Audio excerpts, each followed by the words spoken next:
Olá, tudo bem com você? O vídeo de hoje é bastante especial, porque vamos fazer uma grande revisão para a segunda fase da prova da OBMAP, com algumas questões aqui de assuntos que mais caem na prova, tá certo? É o seguinte, essa revisão vai conter questões dos 3 níveis, então se você é aluno do nível 1, do nível 2 ou do nível 3, sugiro que preste atenção e tente fazer todas as questões que vão aparecer aqui no vídeo, tá? Eu selecionei questões aí que alunos dos 3 níveis conseguem fazer, beleza? Então, vamos resolver essas questões aí para já dar uma aquecida e uma preparada para você na hora da prova mandar bem, beleza? Então, vamos começar.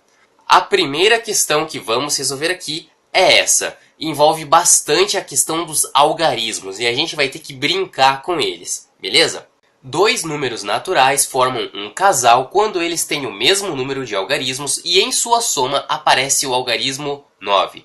Por exemplo, 225 e 774 formam um casal, pois ambos têm 3 algarismos e 225 mais 774 dá 999. Item A. Qual é o número que forma um casal com 2010?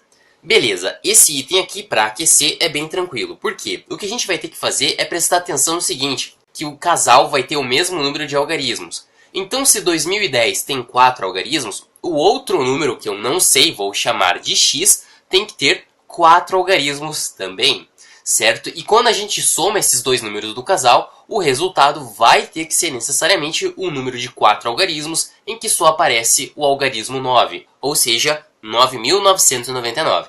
Então 2010 mais um certo valor x dá 9.999. Passando 2010 que está somando, subtraindo para o lado direito, vai ficar como? Vai ficar que o nosso x, o valor que a gente quer saber, é 9.999 menos 2010. E isso dá 7.989. Item A, resolvido. Para você justificar ele, bastava deixar indicado a conta. 2010 mais um certo valor que eu estou procurando é 9.999. E em seguida eu colocava a resposta, que o número que você estava procurando era 7.989. Item B. Quantos são os casais formados por números de 2 algarismos? Muito bem. Lembra do seguinte, casais aqui, eles têm o mesmo número de algarismos e a soma deles tem que dar o número com o mesmo número de algarismos. Nesse caso aí, 2 algarismos. Portanto, 10 mais 89 é um exemplo de um casal formado por 2 algarismos, concorda? A mesma coisa vale para 11 mais 88, 12 mais 87. E veja que, se eu somar 1 ao número menor e subtrair 1 ao número maior, eu vou continuar tendo um casal. 13 mais 86, 14 mais 85 e assim por diante. Até chegar o momento que vai ficar assim. 48 mais 51 dá 99. 49 mais 50 dá 99, então temos mais um casal aqui. E depois, olha, 50 mais 49. Opa, mas espera aí. 49 mais 50 e 50 mais 49, você concorda comigo que não é o mesmo casal? Pois é, a partir de agora, se a gente continuar aumentando o valor ali do primeiro número para 51, 52, 53, os casais vão se repetir. Então, esse 50 mais 49 é o mesmo casal e a partir deles todos se repetem. Então aqui estão os casais formados por números de 2 algarismos e a gente tem que saber quantos são. Preste atenção no seguinte, o número que está mais à esquerda é o 10, concorda? Então tem 10, 11, 12 e vai até o 49. Então veja, a gente tem 49 números menos 9 números que não foram aí aparecer nessa soma. Como assim? É como se eu estivesse contando os números de 1 a 49, só que sem os 9 primeiros. Então seria 49 menos 9, 40 números. Portanto, teríamos 40 casais ao todo. Temos 40 casais formados por números de 2 algarismos. Para você justificar, bastava colocar mais ou menos o que a gente fez ali antes. O primeiro casal, 10 mais 89, 11 88, 12 87 e até o último ali que a gente identificou, 49 mais 50. E isso ia totalizar aí 40 casais ao todo. E o item B está resolvido. Casais especiais são casais em que dois números têm os mesmos algarismos e em cada número os algarismos são distintos. Por exemplo, 36 e 63 formam um casal especial, mas 277 e 722 não. Item C. Dê um exemplo de um casal especial com números de 4 algarismos. Como que a gente começa isso? A gente só precisa dar um exemplo. Existem vários, mas a gente só precisa achar um. Então veja, para que a gente tenha um casal com números de 4 algarismos, você concorda que a soma desses números tem que dar 9.999. Tranquilo? Então vamos ter que achar dois números ali que somados dão 9.999. São um casal, têm os mesmos algarismos e esses algarismos são distintos, são diferentes uns dos outros. Então qual que vai ser a nossa ideia aqui? Primeiramente, se a gente somar apenas os algarismos das unidades, como que vai ficar isso? Bom, eu posso somar, por exemplo, 3 mais 6, que dá 9, eu posso somar 4 mais 5, que dá 9 também, certo? Então é por isso que eu vou começar. Eu vou começar pelas unidades. Então eu vou colocar aqui 1 mais 8. Por quê? Porque 1 mais 8 dá 9, e aí tem 9 nas unidades desse número, que é o 9.999. A mesma coisa a gente vai fazer para as dezenas, para as centenas e para a unidade de milhar. Só que prestando atenção no seguinte fato: todos os algarismos que estão em um número precisam estar no outro. Então, só para facilitar a nossa vida, como eu coloquei 1 e 8 ali no caso das unidades, nas dezenas eu vou colocar 8 e 1, beleza? Eu posso fazer isso. Bom, além de 1 e 8, para a soma dar 9, eu posso colocar também 2 e 7. Então, 2 e 7 ali, se você somar as centenas, vai dar 9 também, beleza? Como eu coloquei 2 e 7, eu posso colocar 7 e 2. Veja que dessa forma, a soma dos números eu forcei para dar 9.999, tranquilo. Todos os algarismos são distintos em um mesmo número e todos os algarismos estão presentes nos dois números, 1, 2, 7 e 8. Beleza? Esse é um exemplo. Mas não é o único. A gente usou 1 e 8, 2 e 7, mas podia ter usado somas como 3 e 6 e 4 e 5. Veja, esse aqui é um outro exemplo, tudo bem? Tem várias soluções a essa questão. Mas como a gente só precisava dar um exemplo, aqui está ele. Um exemplo é 6.534 e 3.465. Item C, respondido. Item D. Explique por que não existem casais especiais com números de 3 algarismos.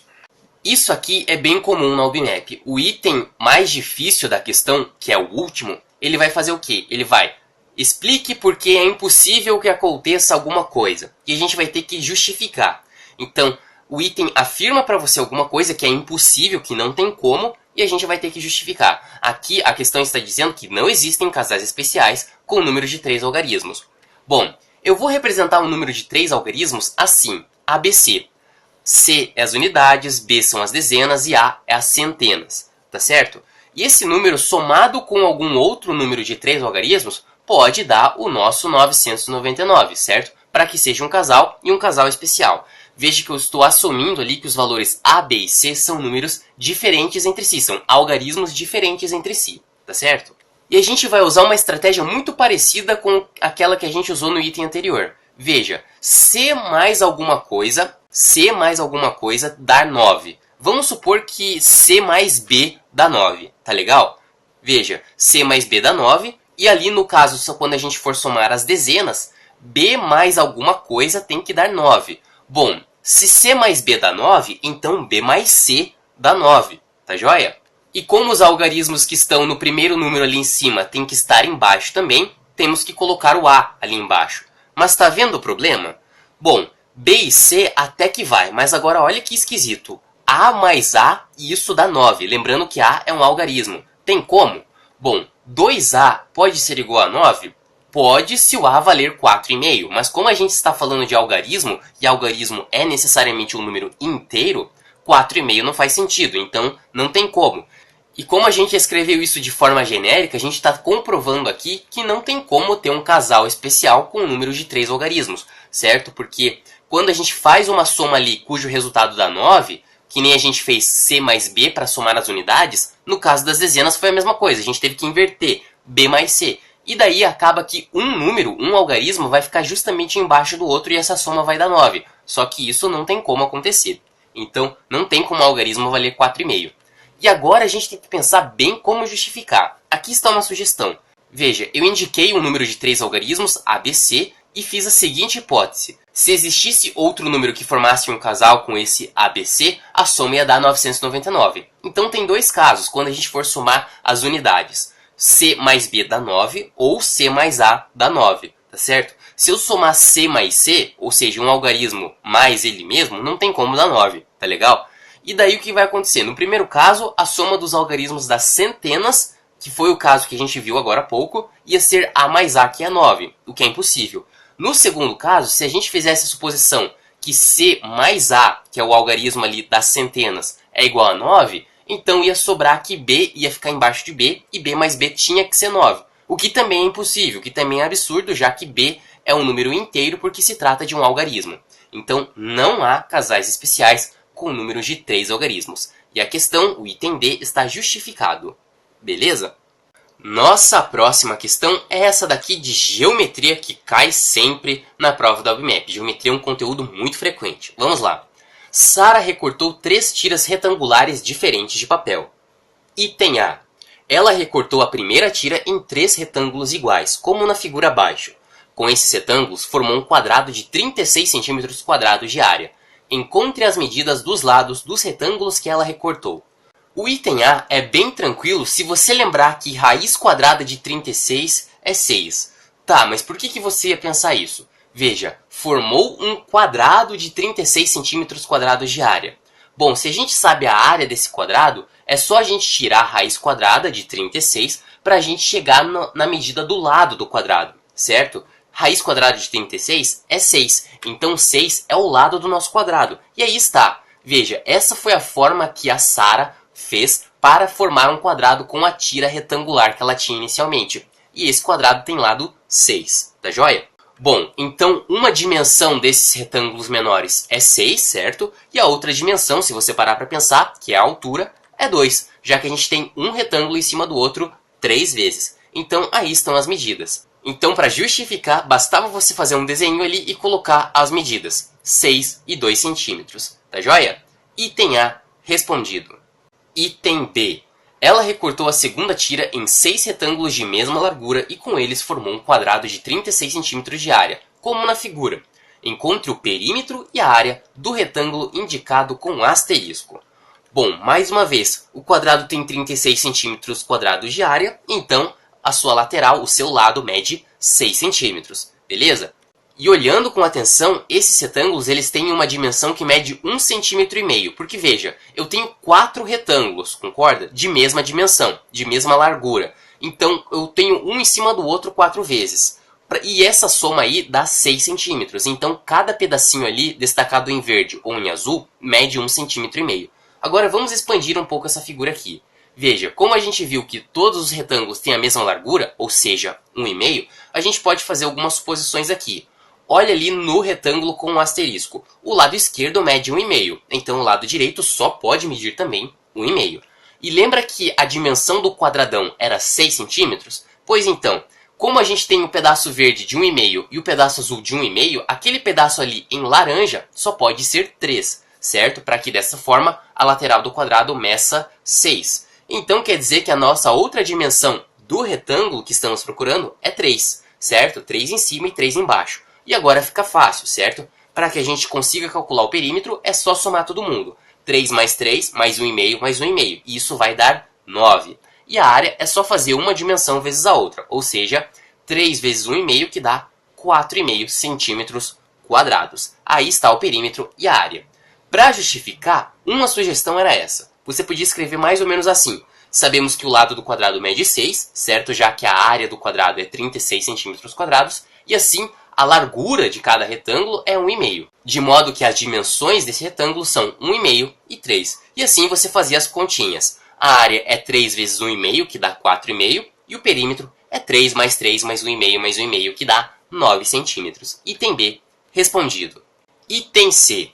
As medidas da terceira tira eram 4,5 e 2 centímetros. Sara recortou essa tira em 3 pedaços e com eles formou um quadrado como na figura. Qual é a área do triângulo indicado com asterisco? Bem, aqui para você conseguir resolver essa questão você precisava pensar da seguinte maneira. Veja, o nosso retângulo original tem 2 de altura e 4,5 de largura, certo? Ou seja, a área dele vai ser quanto? 9.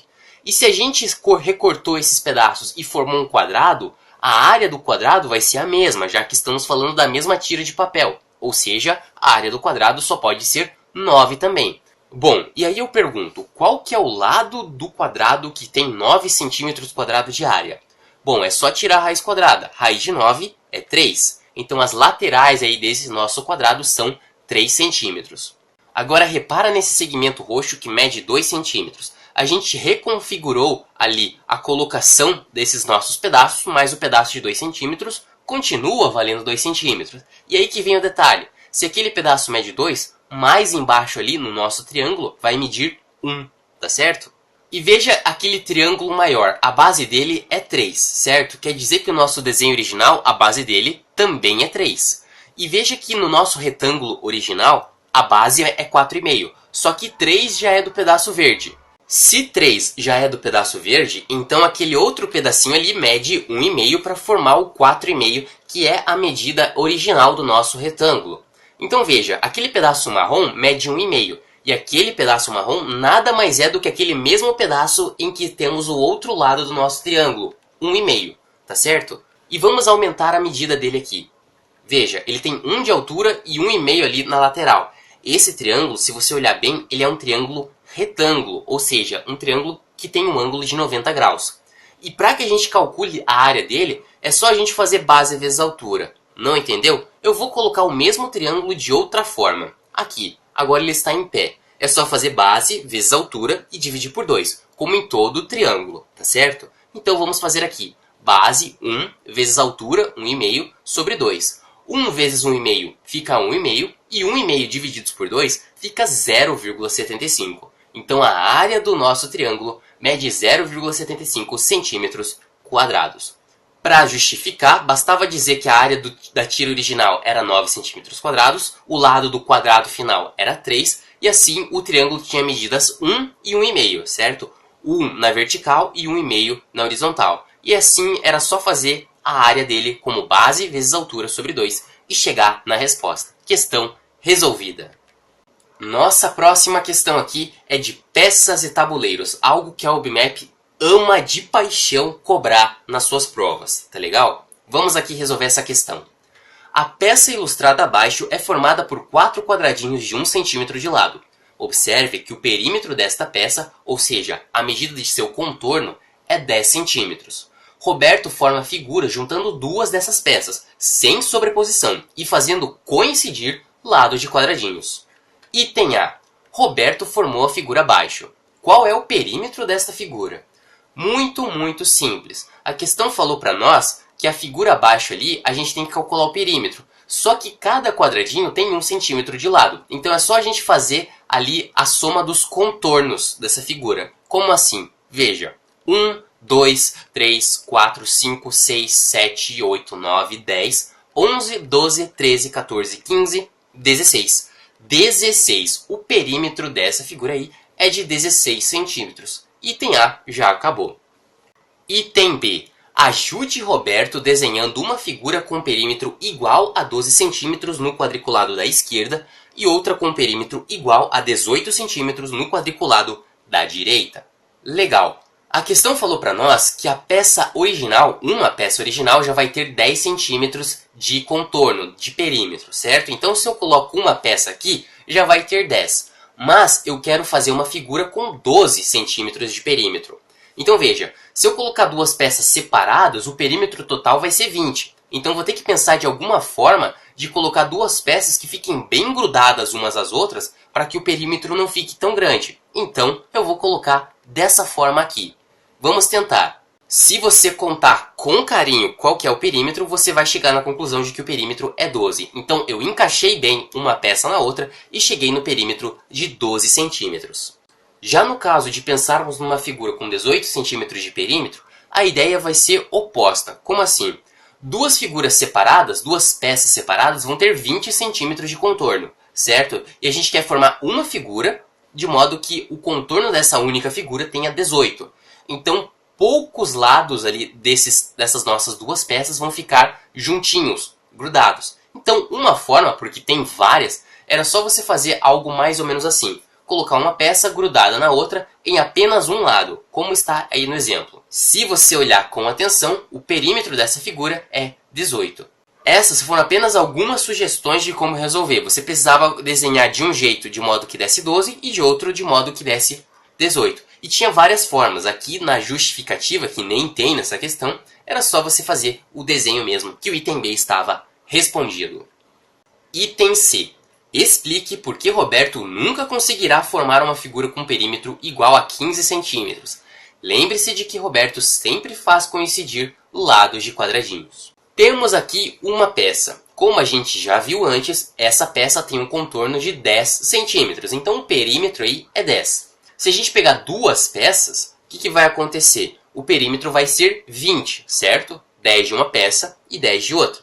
Só que, é claro, dessa forma que está aí, a gente não pode formar uma figura, porque tem que ter pelo menos um lado em que os quadrados, em que as peças, perdão, estão coincidindo. Então seria algo mais ou menos assim. Veja, agora sim dá para dizer que isso aí é uma figura. Mas veja, como a gente colocou um quadradinho no outro, né, uma peça na outra, o que vai acontecer? 2 centímetros de perímetro a gente não vai contar mais na hora de ver o perímetro dessa figura. Tanto é que o perímetro dessa figura aí, que está como exemplo, se você quiser fazer, é 18. Então, era 20, mas a gente grudou um lado de cada peça. Ficou 18. Se a gente grudasse 2 lados de cada peça, ia ficar quanto? Ia ficar 16. Porque 4 centímetros de perímetro não vão ser contados, porque eles estão grudados uns nos outros. De maneira bem parecida, se a gente grudar 3 quadradinhos de uma peça com 3 quadradinhos de outra, o perímetro vai ser 6 a menos. Como assim? Era 20, certo? Duas peças separadas têm o perímetro de 20. Só que como a gente grudou 6 lados, 3 de uma peça e 3 de outra, o perímetro vai passar a ser 14. E no caso de a gente grudar 4 lados de cada peça, o perímetro vai diminuir em 8, certo? De modo que o perímetro total da figura vai ser 12. A gente colocou aqui todos os casos. Então, o que a gente conseguiu perceber? Que sempre que a gente conecta uma peça com a outra, coincidindo um lado, o perímetro diminui em 2 unidades. E o perímetro de duas peças separadas é 20, concorda? Então veja, 20 foi para 18, foi para 16, foi para 14, foi para 12. Ou seja, aparentemente não tem nem como ser um número ímpar quando a gente calcular o perímetro da figura. E como 15 é um número ímpar, é impossível que o perímetro da figura formada por Roberto seja aí o 15. Como que a gente justifica isso, já que a gente tem que explicar o porquê? Veja, com duas peças separadas, o perímetro total é 20, beleza? Só que cada vez que o Roberto coloca dois lados, faz eles coincidirem, o perímetro da figura diminui em 2 centímetros. Então todas as possibilidades de perímetro que a gente tem são 18, 16, 14 e 12 centímetros. Nem tem outro valor. Como 15 é um número ímpar e ele não está presente nesse conjunto de possibilidades que a gente viu, é impossível que Roberto forme uma figura com 15 centímetros de perímetro, assim como qualquer outro número ímpar. E o item C está respondido. Nossa próxima questão é essa daqui, e é uma questão bem importante por 2 motivos. Número 1, aborda um conceito muito relevante e de grande incidência na prova, que é a questão de número par e número ímpar. E segundo, a gente tem que explicar a nossa resposta em todos os itens. Vamos lá! Em uma brincadeira, João e Maria retiram cartões numerados de 1 a 7 que estão sobre uma mesa com as faces numeradas viradas para baixo. Em cada rodada, João retira 3 cartões e Maria retira 2, restando 2 cartões na mesa. Depois de cada rodada, todos os cartões são embaralhados e devolvidos à mesa. Item A. Na primeira rodada, João retirou um cartão com um número ímpar e 2 cartões com números pares. Maria retirou 2 cartões com números ímpares. Explique por que a soma dos números dos cartões que sobraram na mesa é ímpar. Beleza. Aqui estão os nossos 7 cartões, de 1 a 7. 1, 3, 5 e 7 são ímpares, 2, 4 e 6 são pares. Você pode até pensar, mas como é que eu vou saber se a soma que sobrou na mesa é par ou ímpar se eu não sei os números que foram retirados antes? Pois então, aqui a questão disse que o João retirou um número ímpar e 2 cartões pares. Vamos supor que o João retirou 2, 3 e 4, certo? Um ímpar e 2 pares. E aí Maria fez o quê? Retirou 2 cartões que são ímpares. Então vamos pensar aqui que ela pegou 5 e 7. Tá legal? Veja, ao todo foram retirados da mesa 3 cartões ímpares e 2 pares. Então, o que sobrou na mesa foi um cartão ímpar e um cartão par, tá? Não necessariamente foi 1 e 6, isso aí é só um exemplo, mas veja, o que sobrou na mesa foi um cartão ímpar e um cartão par. Pergunto para você, se a gente soma um número ímpar com um número par, o que vai acontecer? A soma vai ser par ou ímpar? Vai ser ímpar. Então é isso que a gente tem que responder aqui. Então nessa rodada, o que vai acontecer é que sobrou um número par e um número ímpar. E a soma dos dois, com certeza, é ímpar. No caso aí, a soma de 1 mais 6 é 7, beleza? Então como que a gente justifica? A gente escreve mais ou menos o seguinte. Fala que no início havia 3 cartões pares e 4 ímpares. Depois que João e Maria retiraram os cartões, sobrou um par e um ímpar, ainda que a gente não saiba qual é esse número. Como par mais ímpar sempre dá um número ímpar, a soma dos cartões que sobraram na mesa só podem ser um número ímpar. Item B. Na segunda rodada, João observou que o produto dos números de seus 3 cartões era ímpar. O produto dos números dos 2 cartões de Maria era par ou era ímpar? Explique sua resposta. Ok, aqui começa a ficar um pouquinho mais difícil, mas veja.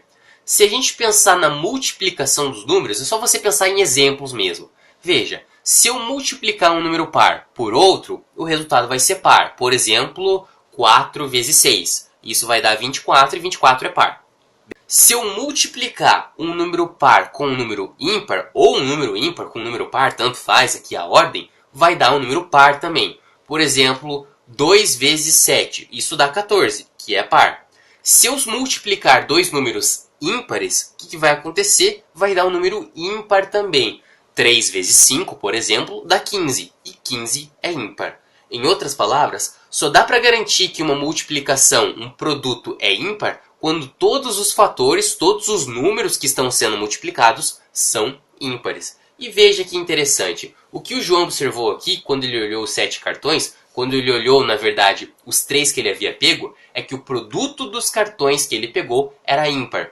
Se o produto dos cartões que ele pegou era ímpar, isso quer dizer o quê? Quer dizer que todos os cartões que João pegou eram ímpares. Tá legal? Então vamos supor aqui que João pegou, sei lá, 1, 5 e 3, já que todos os cartões são ímpares. Veja que sobraram 4 cartões, 3 pares e 1 ímpar. Desses 4 cartões, Maria vai pegar 2. E veja, o que pode acontecer aqui em relação a par ou ímpar? Maria ela pode pegar 2 cartões pares, certo? E desse modo, o produto dos 2 cartões vai ser par. Ou então ela pode pegar um cartão par e um ímpar. E de novo, par vezes ímpar vai dar par. Em outras palavras, com certeza Maria vai pegar 2 cartões de modo que o produto deles seja par. Não tem outra alternativa para ela. Então é só a gente justificar isso aqui a partir de agora.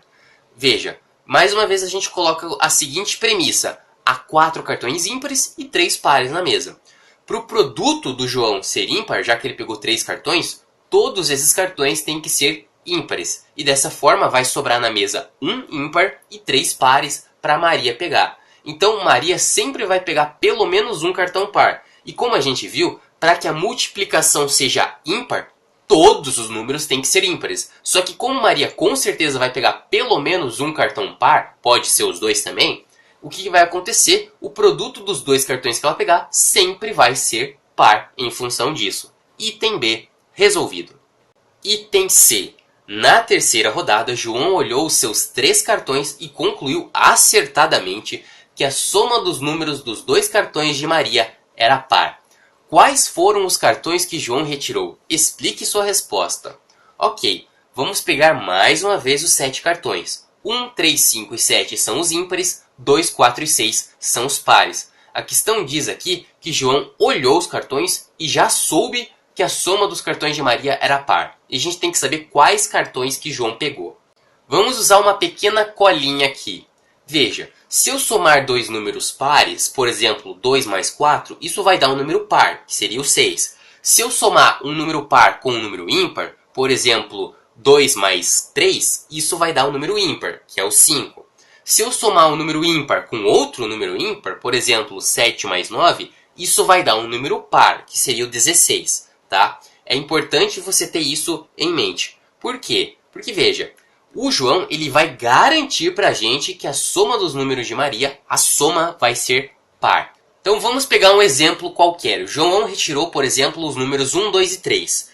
Veja que dos 4 números que sobraram, Maria pode pegar, por exemplo, um número par e um número ímpar, e dessa forma a soma vai dar ímpar. Ela pode pegar 2 números ímpares, de modo que a soma dá par, ou então 2 números pares, de modo que a soma dá par também. Só que João garantiu pra gente o seguinte, ele garantiu que a soma dos números dos cartões de Maria era par. Bom, Maria ela vai pegar 2 cartões, certo? Para o João garantir que a soma desses cartões é par, o que vai ter que acontecer? Ou os 2 cartões de Maria são pares, certo? Para a soma dar par, ou os 2 cartões de Maria são ímpares para a soma dar par também. Então vamos pensar no seguinte, o João ele vai ter que pegar todos os cartões de modo que ele garanta que os cartões que Maria vai pegar são iguais, ou seja, ou todos são pares, ou os 2 cartões que Maria pega são pares, ou os 2 cartões que Maria pega são ímpares. Então vamos pensar no seguinte, o João retirou só cartão ímpar, certo? Desse modo, ele não vai garantir nada. Por quê? Porque veja, desse modo, Maria pode pegar 2 cartões pares, de modo que a soma dá par, só que ela também pode pegar 2 cartões diferentes, um par e um ímpar, e dessa forma a soma dá ímpar. E não é isso que a gente quer. A gente quer garantir que Maria vai pegar 2 cartões, de modo que a soma dê par. Então, outra estratégia aqui é João pegar todos os 3 cartões que são pares. Por quê? Veja que interessante. Ele pegou os cartões 2, 4 e 6. O que vai acontecer? Só sobrou cartão ímpar para Maria pegar. E como a gente viu, Maria vai pegar 2 cartões e a soma desses cartões vai ser par. Por quê? Porque ela pegou um ímpar e depois ela pegou outro ímpar. E a soma de 2 números ímpares, com certeza, é par. Então, para que o João consiga garantir que a soma de Maria vai ser par, o que vai ter que acontecer? Ele vai ter que pegar todos os cartões que são pares, porque daí só sobra ímpar e Maria, quando pega 2 cartões ímpares, tem uma soma par. Agora é só a gente justificar isso. Aqui está uma sugestão. Tem 3 cartões pares e 4 ímpares. Se o João retirar todos os que são pares, o que vai acontecer? Só vai sobrar ímpar. Então, os 2 cartões que Maria vai pegar vão ser ímpar e ímpar, de modo que a soma desses 2 cartões vai dar um número par. Então, os cartões que João retirou são todos os pares, ou seja, 2, 4 e 6. E a questão está respondida. Esses foram alguns dos principais conteúdos que a prova da UBMEP da segunda fase geralmente costuma cobrar. Coisas com algarismos, geometria, tabuleiros e, no caso aí, questão de números pares e ímpares. Espero muitíssimo que você tenha gostado desse vídeo, espero que tenha sido proveitoso para os seus estudos, espero que você tenha acertado tudo e esteja arrasando para a hora da prova, beleza? E hoje é isso. Muitíssimo obrigado por acompanhar o canal e assistir ao vídeo, um grande abraço para você, ótimos estudos e até a próxima!